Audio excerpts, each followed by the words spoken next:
Hello and welcome to this video. Today we're gonna finally unbox the Disney Lilo and Stitch box by Sophie and Toffee.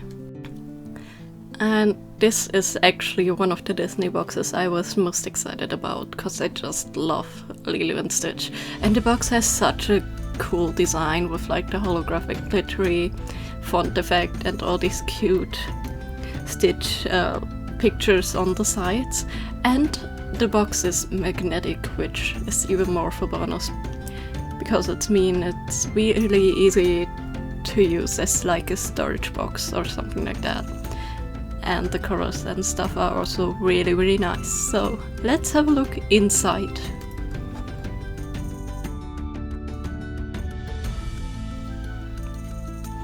And the box design from the inside is also really cute. I love Stitch with his glasses. And now let's have a look at all the items we get.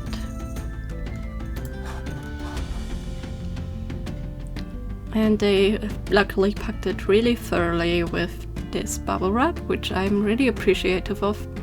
And as always, we're first greeted by the booklet. And our first item we have is this shaker oil, and it's in their typical green color. Next up we got a scented LED UV resin in the scent coconut, and after a smell test I can definitely say it smells a lot like coconut, and I actually quite enjoy the scent.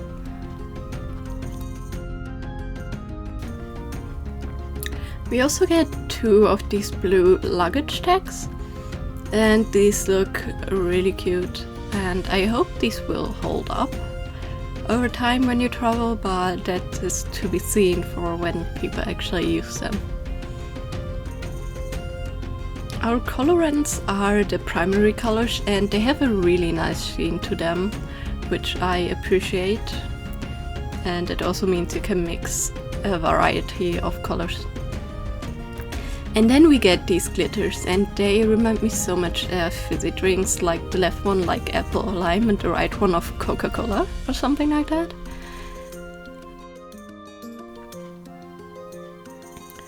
We actually get two more UV resin, and one of them is their new odorless LED UV resin. And I haven't tried this one yet, so I'm excited to look into it. And we get some of their standard UV resin for silicone molds. We also get these golden necklaces and some golden bezels. And I have to say, these are some of my favorite bezel designs ever. I mean, just look at him hugging the cup, it's so cute.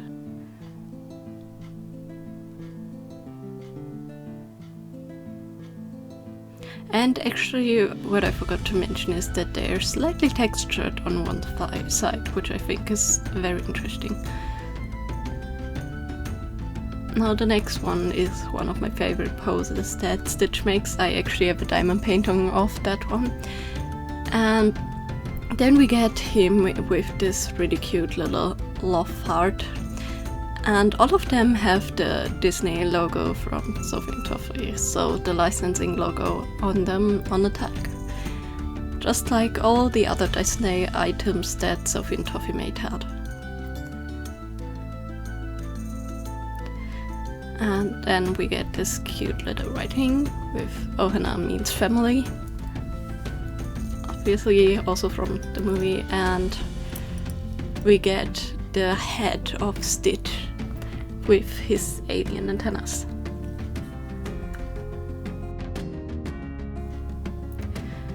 Our first mold is the luggage tag, and this one says I love travel with the same Stitch that's hugging the cup, just this time hugging the heart, and I think it's really adorable. And then we have Lilo and Stitch dancing, and I'm so happy they chose this. I love them in their clothes dancing, it's so cute, and I'm happy they also added Lilo into this. And we get one of these like boba cups with a little Stitch and like boba beads and some fruits as a shaker mold. And it's actually a lidded shaker mold, which are one of my favorites because they're easier to use than just the ones with foil. At least in my opinion. And we get like 3 surfboard charms with Relax and Stitch hugging the surfboard. I don't know what I would use them for, but I can imagine that like as a car charm or something like that, they would be really cute. And the last item in this box is this foil.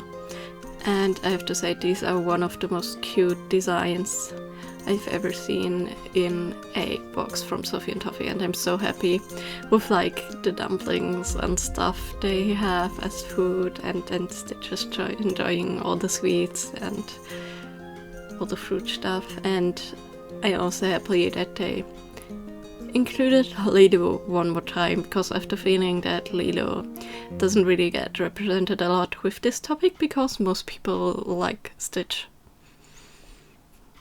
Which I totally get, but I'm happy to have her included still. Especially in such a cute way like they did. And when we have a look into the booklet, we can see all of the items with like their color choices.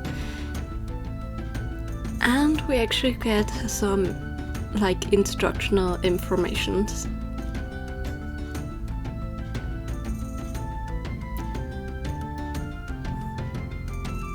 And apparently with the glitters there was a choice of 6, but I'm super happy I got the colors I got. So here is Sophie and Toffee's social media information if you're interested, and they actually included resin measurements. This is so useful, I love it. As long as they're semi-accurate, I'd say sometimes you need to add a little bit more into the cup because the resin gets stuck on the sides. I'm super happy that they included them again. And they show you with these really nice drawings how you were supposed to do all of the projects. I guess of course you can be creative, but if you're a beginner, I think this is really helpful in explaining on like how to finish at least like a proper shaker charm or something like that. I guess it's a bit more difficult because they included a hand drill that you need, but I think that's just basic resin starting equipment. Anyways, let's start with our first project.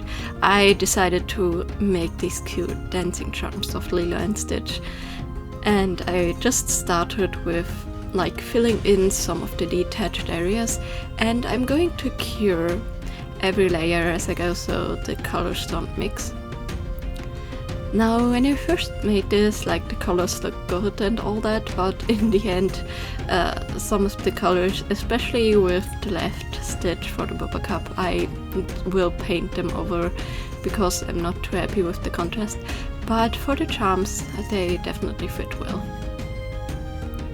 Although I have to say, with the mouth color, it was hard to like separate the colors, so I just put the base color down, and I actually know that I will paint it over with a bit of acrylic later.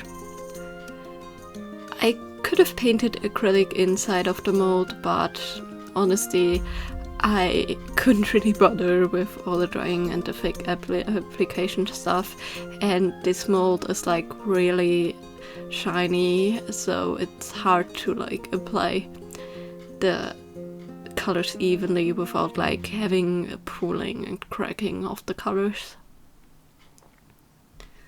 So going with resin definitely was a bit easier.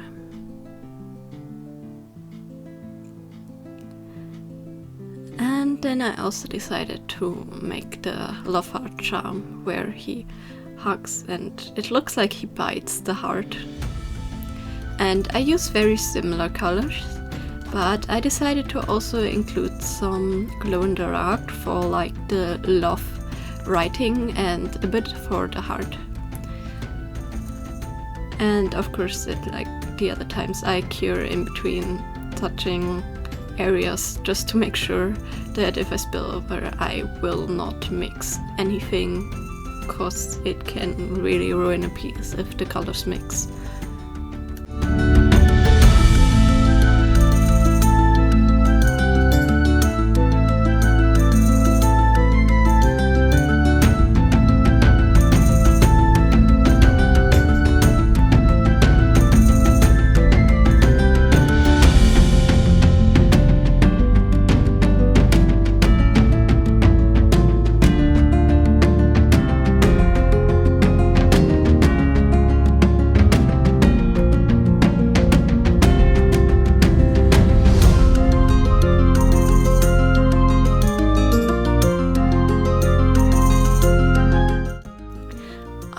decided to not make the love heart like a vibrant red. Instead, I just wanted to make like the flower thing vibrant red, because I thought just to like tighten a nice purple for the alien theme would fit way better. So instead I used this color drift purple, and here you can see me mold them. And I actually just made stitch this time because honestly it was so much work already, and mixing the colors for Lilo was a bit much for this project. And yeah, there you could see the glow in the dark for a sec. And then I also decided to make the boba cup, and I just put in some 1:1 ratio resin from Sophie Toffee, let it cure, and yeah. Turned out really nicely, and at first I wanted to try and get stitch inside of the cup, but sadly it doesn't fit. So I just glued it on top of the cup. He's supposed to go like on the side more, but I like him on top as like a little decoration, because that means he's very thin and I didn't want him to break up. And then I just filled the cup with some of these like orange and lemon and lime slices and some of these boba beads, and I also added some of the glitter. And this was very unfortunate because right about now I spilled all of the glitter. So I had to use like a flat tool and shovel it in. I managed to fill the cup up and clean up the glitter, but I swear I still find this glitter everywhere, even like a couple of weeks after I made this project. And afterwards it was just time to glue this shaker shut. I'm not gonna make a liquid shaker, I just like don't feel like making one at the moment, and I like the sound of the dry shaker. And then, as I mentioned, I decided to paint. Now you can see the contrast between the colors it chose really wasn't that great. Although the blue that came in the box was really beautiful, but like still I wanted to make the contrast way more clear. So I just used some basic acrylics, and for this stitch I actually painted over everything. So there will not be anything of the actual color shining through, which, you know, sometimes you have those projects where you just have to paint over. But I think the overpaint definitely turned out really nicely, and I like how the shadows act with the resin layer underneath, like especially on the ear area and stuff where I can like see the dark purple more. And of course not to forget the like plastic remove lid thing. And for the lid I had to paint it over like several times. And I also painted the straw after I painted the lid. And with that, all of my projects are actually finished. Nah, just kidding. In the end I decided, after I took all of the images and decided I was ready, I decided, nah, I'm just gonna add another coat of gloss varnish. Which I did, and I think it definitely looks so much nicer. And I didn't only put it on this cup, I actually put it on all of the charms. On this one mainly because I thought like especially the mouth and ear area needs a little bit more of a pop. And on the heart charm because the back was a bit sticky from the tape. And here you can see all of my finished pieces. I think they turned out super adorable, and I'm so happy with them. Definitely a box I really enjoyed. Now, as I said, the only thing I'm not quite sure about is the surfboard molds. I really have no idea what to use them for, so I might never use them. I may have enjoyed to see like different characters, like maybe even the plush doll included as like a bezel or like a silicone mold that you can fill out. I guess this box was really stitch heavy from the beginning to the end. But yeah. Also, I'm happy to see the design film, because even though it doesn't really fit too much into the projects they included into this box, you can use it for anything, from coasters to other charms, which I think is really nice. And as I said, the designs are some of my favorites. They're like so dynamic and cute with all the foods and them like looking really happy. So that's all for today. Let me know in the comments down below what were your thoughts about this box, and do you like my projects, and like what would you actually do with the surfboard molds? Like, would you use them as a charm, as a key charm? And I hope you have a nice day. Bye!